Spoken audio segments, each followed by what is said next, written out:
Halo semua, senang jumpa lagi di Nyambung, program podcast di Spotify dan YouTube yang membuatmu paham dan terhubung dengan isu-isu penting di sekeliling kita. Bersama saya Dina Praptora Harja dan co-host saya Nadila Amani.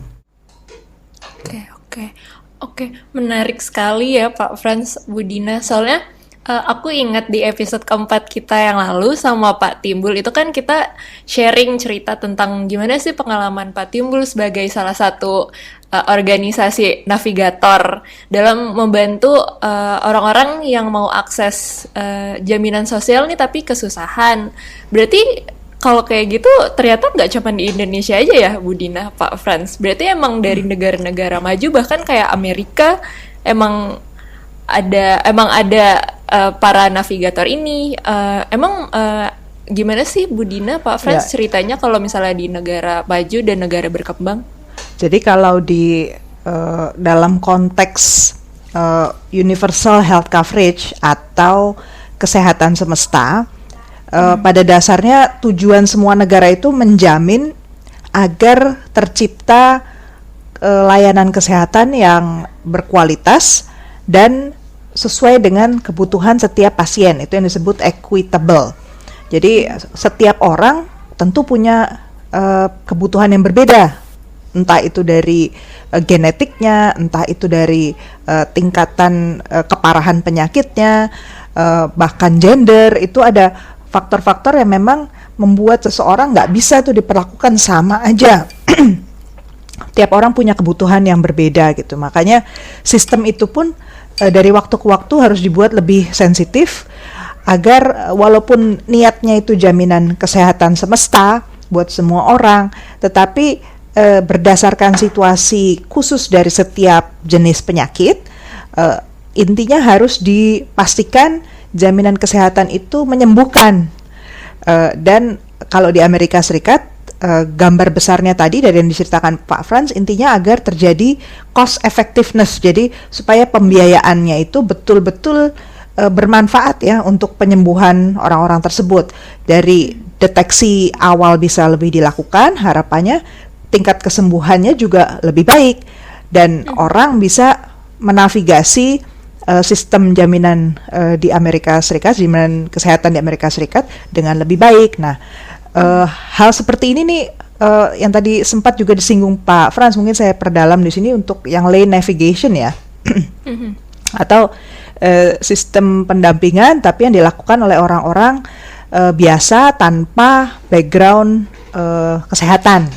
Jadi kalau di Amerika Serikat tadi gerakannya itu adalah untuk mengumpulkan orang-orang yang punya keahlian di bidang medis untuk membantu pasien-pasien.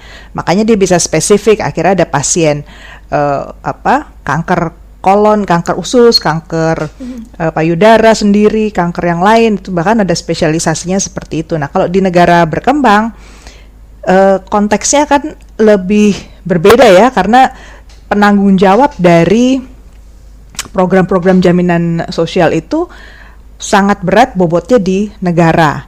Jadi perhatian program-program jaminan kesehatan di negara berkembang itu pada negaranya. Negara udah cukup belum sih mengalokasikan anggaran?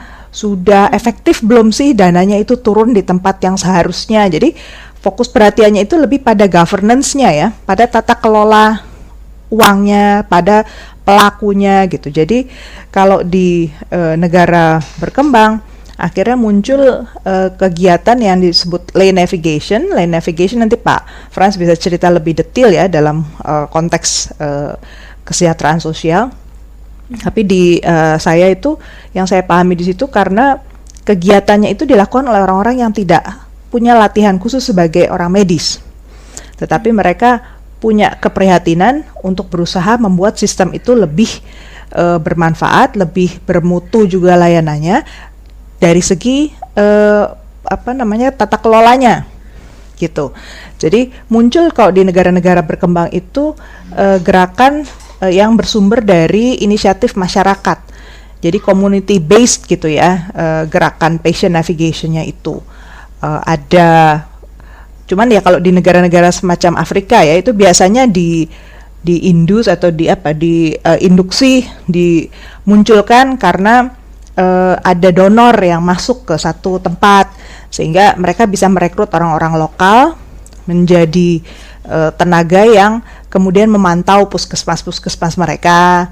Datang nggak dokternya hari ini gitu kan, dokternya ngasih obat yang sesuai atau enggak, itu bisa dipantau, dimonitor, dilaporkan, sehingga kalau muncul fakta bahwa ternyata tidak berjalan sebagaimana mestinya, nanti mereka bisa melakukan advokasi ke pemerintah pusatnya dan mengusulkan sejumlah solusi, misalnya mobilisasi uang lebih buat daerah tertentu dan seterusnya. Jadi di Indonesia kalau dalam kasus penelitian kita, nah ini pentingnya, makanya WHO sepertinya kemudian melihat ya, di tataran negara maju maupun berkembang, jaminan kesehatan nasional walaupun sudah dibuatkan asuransi sosialnya pun tetap harus ada pendampingan.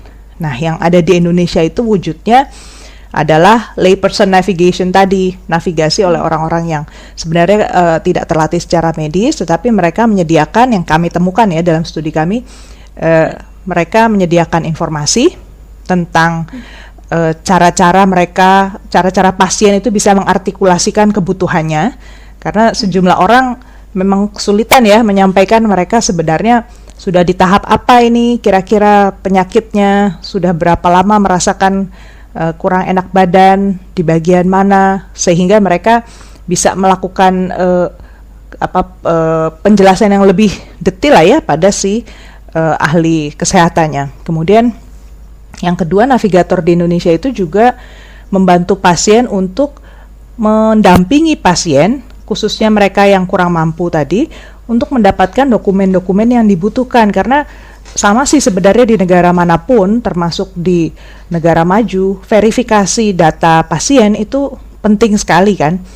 Jangan sampai salah sasaran, makanya dokumentasi yang lengkap, kemudian namanya sesuai dengan alamatnya itu jadi penting. Nah, cuman masalahnya kalau di negara berkembang, data pendudukan itu jauh lebih nggak lengkap lagi dibandingkan di Amerika Serikat. Jadi dan sayangnya orang baru sadar itu sesudah dia sakit atau mau berhubungan dengan instansi pemerintah.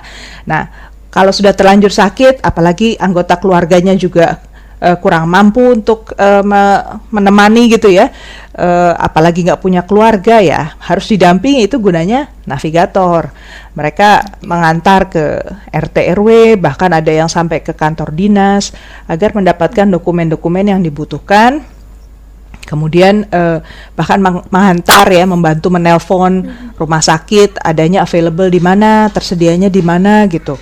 Dan dalam kasus yang kami temukan juga, mereka sampai di tahapan bernegosiasi kalau sampai ternyata pasien itu harus menanggung satu biaya tertentu, bagaimana caranya supaya boleh dicicil. Jadi negosiasi semacam ini dibantu dilakukan oleh orang-orang yang merasa lebih paham tentang sistem rumah sakit maupun sistem kesehatan nasional. Lalu yang ketiga itu, navigator di Indonesia melakukan penyuaraan tentang pola-pola masalah ya. Jadi mereka sesudah menerima keluhan dari berbagai pasien, mereka berkumpul dan menyatukan pikiran, melihat berarti pola yang sering terjadi di daerah kita seperti ini ya. Nah, dari materi itu mereka sampaikan kepada otoritas JKN untuk melakukan satu perubahan.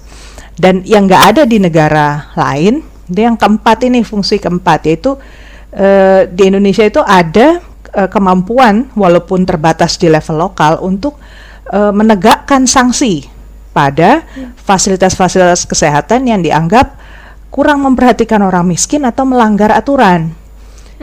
Jadi gerakan navigator di Indonesia ini betul-betul sangat concern ya pada kalangan yang rentan, kalangan yang kurang mampu, karena menurut mereka jangan sampai masalah-masalah administrasi atau masalah antar lembaga di Indonesia ini dibebankan justru pada pasien pada saat sakit. Ini yang menarik fenomenanya menurut saya. Oke, baik. Jadi seperti yang Ibu Dina tadi katakan ya, patient navigation itu secara sederhana itu pertama tugasnya itu mereduksi health barrier ya. Health barrier itu hambatan-hambatan apa sih yang dihadapi oleh pasien ketika mereka mau mengakses sistem jaminan kesehatan gitu. Kayak misalnya hambatannya KTP, tadi kita sudah disebutkan KTP, kemudian komunikasi, atau dia nggak punya uang, dan lain sebagainya. Tapi juga itu satu, kemudian juga ada yang disebut social determinant health. Apa itu artinya? Itu artinya satu kelompok masyarakat yang secara sosial sudah mengalami diskriminasi. Misalnya apa? Misalnya kelompok-kelompok yang tinggal di daerah dekat industri, itu kan dia terkena polusi ya, atau daerah-daerah yang di dekat lalu lintas karena dia menghirup terlalu banyak polusi dari transportasi, maka mereka kena kanker gitu. Nah itu yang disebut social determinant health, dan itu berbeda-beda setiap negara. Tapi juga satu catatan yang saya mau katakan bahwa patient navigation secara konsep sebetulnya sudah dikenal. Saya melihat beberapa catatan dari yayasan kanker, itu mereka sudah menyebut ada satu program patient navigation. Tapi saya belum melihat apakah patient navigation yang diformulasikan oleh yayasan tersebut memang aktif menyasar turun ke bawah ya, ke kelompok-kelompok atau komunitas atau daerah tertentu yang dicurigai punya prevalensi kanker yang tinggi. Satu, dan kedua juga ada satu untuk patient navigation yang kalau di Amerika atau di negara maju itu yang melakukan adalah para layperson atau para profesional atau gabungan keduanya, maka di Indonesia yang ditemukan adalah pasien itu sendiri yang melakukan navigasi. Contohnya itu adalah kelompok pengidap gagal ginjal, komunitas pengidap gagal ginjal. Jadi si pasien ginjal itu sendiri yang membantu teman-teman mereka untuk mengakses layanan ginjal atau sistem akses jaminan JKN untuk mendapatkan layanan ginjal. Jadi ini yang nggak ditemukan, karena gimana ya, bayangkan orang sakit ginjalnya sudah tidak berfungsi dengan normal, harus membantu temannya yang juga punya pengalaman yang sama. Itu sangat berat sekali saya pikir, dan itu saya rasa belum ada di negara lain kecuali di Indonesia. Jangan lupa like podcast ini kalau kalian menikmati diskusinya, komen apabila kalian punya pertanyaan atau pendapat, dan subscribe agar kalian tidak ketinggalan episode nyambung setiap minggunya.